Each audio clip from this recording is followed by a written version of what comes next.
This is Shel Spivey coming to you from La Entrada, Ecuador.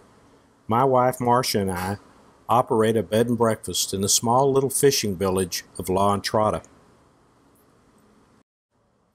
La Entrada is located on the southern coast of Ecuador, about halfway between Salinas on the south and Manta on the north.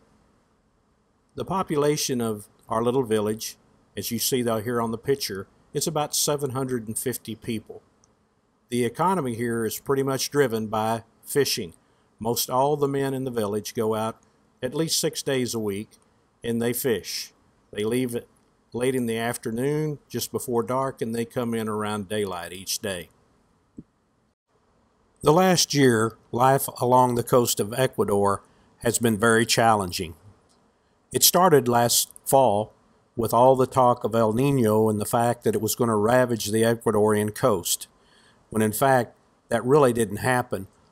There were some places along the northern coast that had some abnormally high tides, but as far as the southern coast, we did have some higher than normal tides, but not much beach erosion, and certainly it wasn't anything approaching being catastrophic. And then, to make matters worse, several of Ecuador's volcanoes became more active, and there was speculation that there were going to be catastrophic eruptions, or there certainly could be the possibility. And this was just one more hit to the Ecuadorian economy. But that's not all. When all these other things were happening, the price of oil dropped to below $40 a barrel. And Ecuador depends on 40% of its revenue from oil. So things really couldn't have been much worse. Or so it seemed. Because in April, we had the earthquake. It was a 7.8 earthquake with the epicenter on Ecuador's northern coast. Tragically, over 600 people lost their lives and many more injured. It will take billions of dollars to fully recover from that fateful day in April. But Ecuadorians are resilient, and no doubt they will find a way to make it come back. So that's the situation we find ourselves in today. But on the brighter side, the busy season will come up again in December, and hopefully tourists will return to our beautiful country. So the challenge for La Entrada, as well as many other communities along the coast of Ecuador, is how do we come back from this unbelievable series of events? For several years, La Entrada has been planning a new church in the village. They looked at several locations, but they settled on the location of the existing church, so they tore it down and started the process of building a new church for the community. Little did anyone know that the church could wind up being the economic savior for our community. The new church is being built directly on the beach, and when the church is completed, the view will be unbelievable. We are hoping that the church is so unique that it will attract many people to come have their weddings here in the community of La Entrada, and we are working toward that goal. In spite of all of the adversities of the last few months, we hope to have the church completed around Christmas.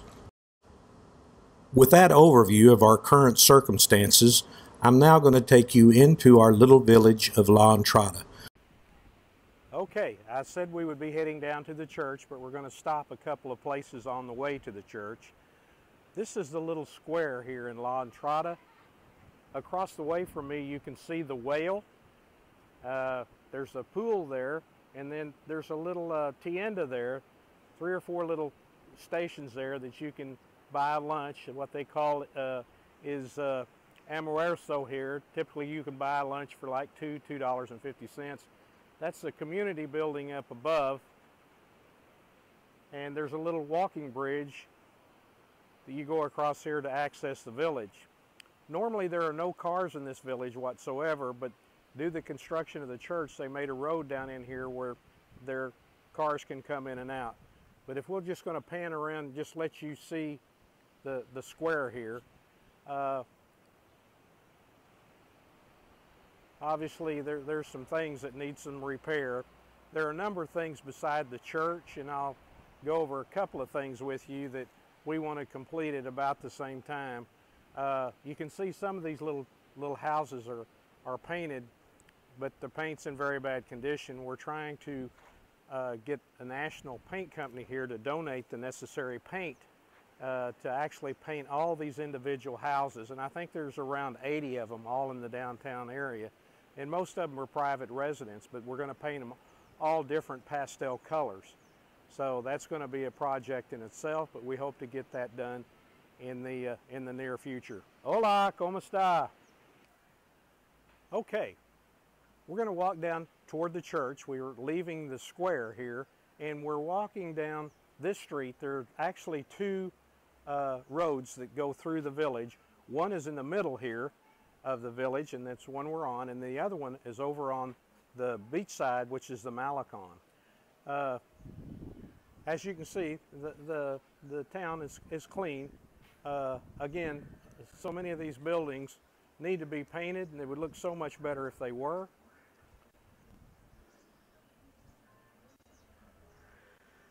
I really don't know the age of these buildings. Hola.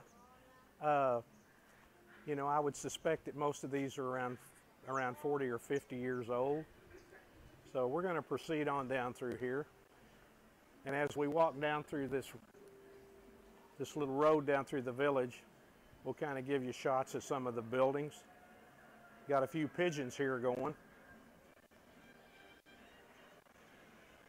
There are a couple of roads that come off from this direction here. They're actually little stairways down into the village, and typically that's the way you would access the village, through these stairs that come down here. There's 2 or 3 of them. Up above us is the main highway, the Ruta del Sol, that runs from north to south, or from south to north, and it's the main road that goes along the shore, the coast of Ecuador, and it's quite beautiful.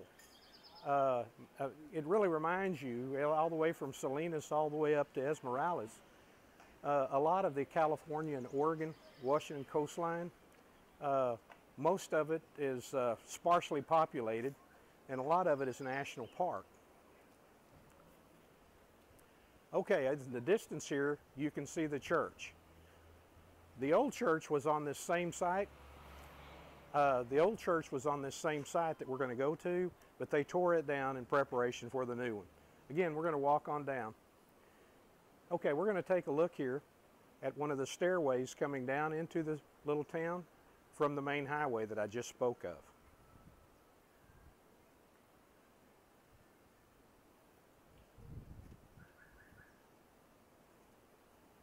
Okay, we're going to walk on down.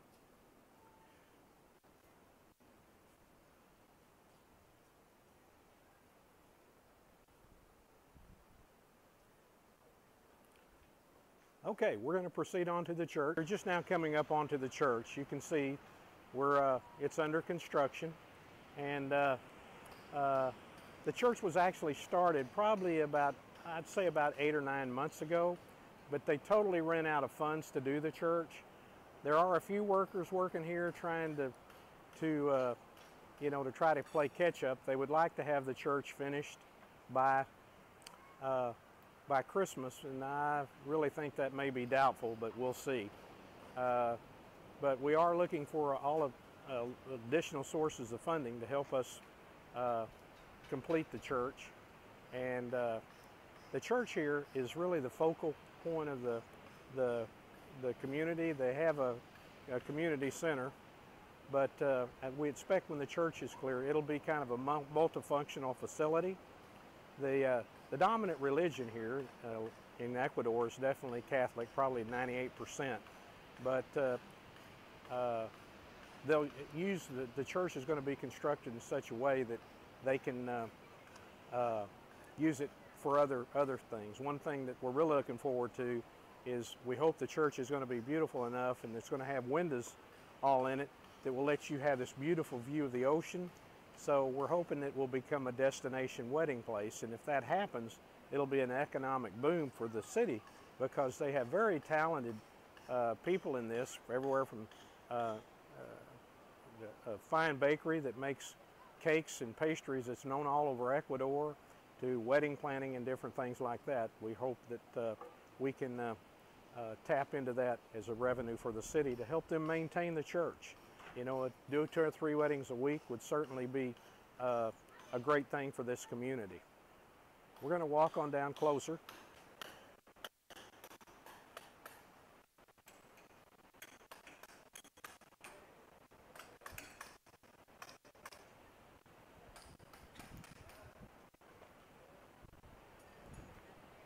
The church, to give it kind of the core, the seed money to get started, there's a person here in the village. He is a Spaniard by nationality. He's very benevolent. His name is Julio Blas, and he donated a lot of the material to help the church get underway. But again, the majority of the work here is being done by locals in the village, and it's kind of volunteer work. A bunch of it, some of it is paid, but it's just going to be a struggle to actually take this and get it completed. So anyway, we're going to go and actually move inside the church, and we'll just take a look at what's there. Okay, we're here in the church. As you can see, there are pews already here. These are left over from the old church, and so they're reusing them. Right now it's kind of an open air church, but when it's all done, I would suspect it would probably seat 100 people or more, and maybe upward to 150. Marcia, my wife, is our camera person, and she is up. There is a balcony behind us, so she's looking down and shooting here. One thing you can't see very well, if you look over this direction, you can see how beautiful that is. Okay, and we'll pan over here to this other direction.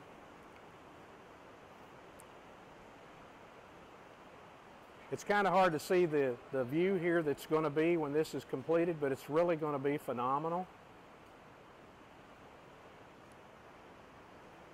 Because of this plastic, it kind of restricts the view that's out there.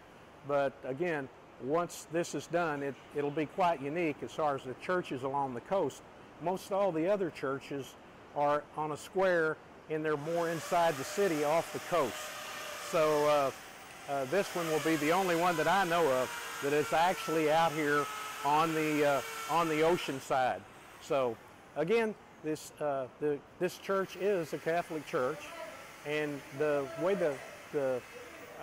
these little communities, they do not have their own priest. There's one priest assigned to all these villages, and they're kind of like a circuit rider was back years ago. So they come here, like this particular little village, the priest comes here on Thursday night, and he does Mass. I'm personally not a Catholic, but you know, I understand how important faith plays in any community, and the families here are still very tight-knit, and you know, everything is centered around the family. And so anyway, we're going to go out and take another look from down below and let you see what the church is going to look like from the beach. So we're going to move down there in just a second. Okay, this shot here is Marcia's down on the beach, and we're looking back up toward the new church. This front part of the church should all be glass. The majority of it will be glass. A tremendous view of the ocean out here in front of us. It's pretty incredible. So the altar is going to be right behind me, and again, we're hoping when it's all done, it'll be an unusual church, unique from other churches along the village, which are typically inside the communities around the square. This is very unique, the fact that out here, actually on the beach, overlooking this magnificent Pacific Ocean. So we're excited to see how it's going to come together. And again, we're hoping to be the community to have this church by Christmas, and a lot of the other needed things done in the community completed by that time too. But again, it's really kind of boiling down to a function of the money that's available to be able to complete this project. And again, the local funding from the government is those resources diverted so it can up to the community to raise their own funds, and see that these projects are completed. Again, we need your help. Thank you very much.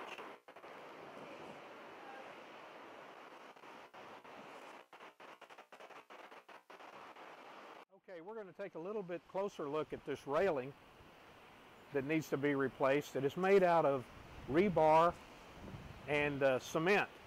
And again, this was probably completed around 20 years ago, but being directly on the ocean like this little village is, it takes a real beating from the salt air and the rain. Buenos dias, ¿cómo está?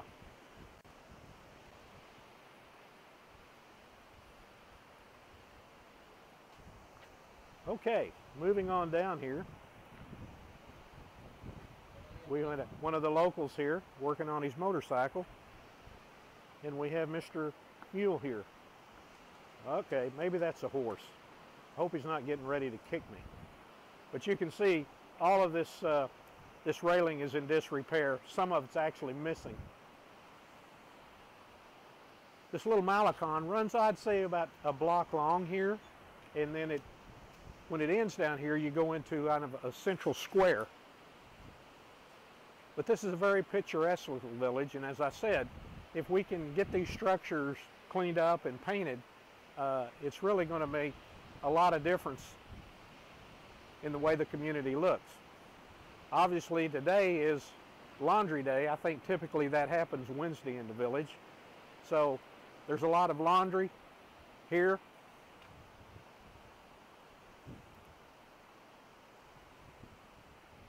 Take a little bit closer look at some of this railing. This is not a huge project as far as expense. It takes quite a little bit of labor. But again, we want to get the Malecon, which already has brick pavers here, and we're going to get it all cleaned up and really make a big difference. This Malecon, and that's what you call a road right in front of the beach, and there's a walkway right in front of these houses here. This was probably built 20 years ago, maybe 25 years ago, but as you can see from looking at the railing, it's taken its toll on it. The little towns here all up and down the coast, they have no taxing authority whatsoever, so they depend on the central government to get, you know, any monies that they do to do maintenance, routine maintenance on a village. Well, they were scheduled to get this past year, but when the earthquake hit, all that money was diverted to up north, which I totally agree with. But right now, we're trying to get the village the funds to repair this railing. It's a safety hazard, number one, but we're also trying to get it aesthetically where it looks a lot better.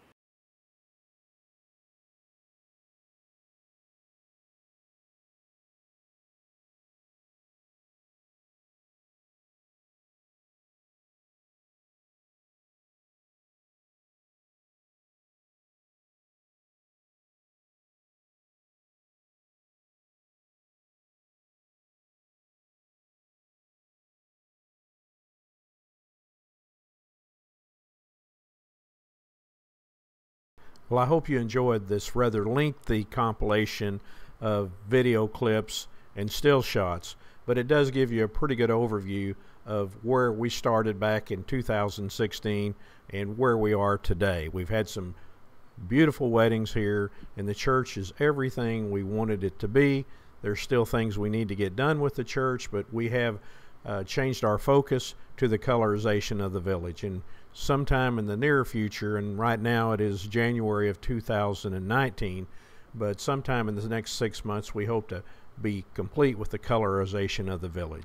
There are several other videos that I'm including below that will give you a overview of the progress of the colorization of the village. So if you get a chance, if you'll look at those two, I think you would enjoy it. Thank you so much.